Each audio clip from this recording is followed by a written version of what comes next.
ang ating ulam.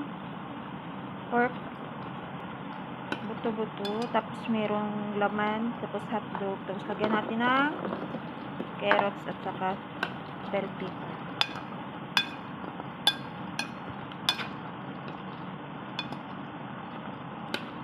Binayat ko maliliit yung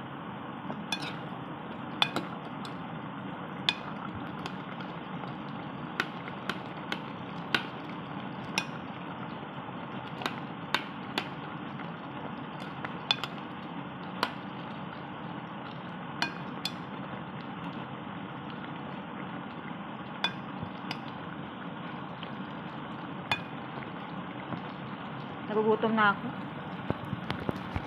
Kakain tayo pagkatapos nito. Malapit na ito maluto eh.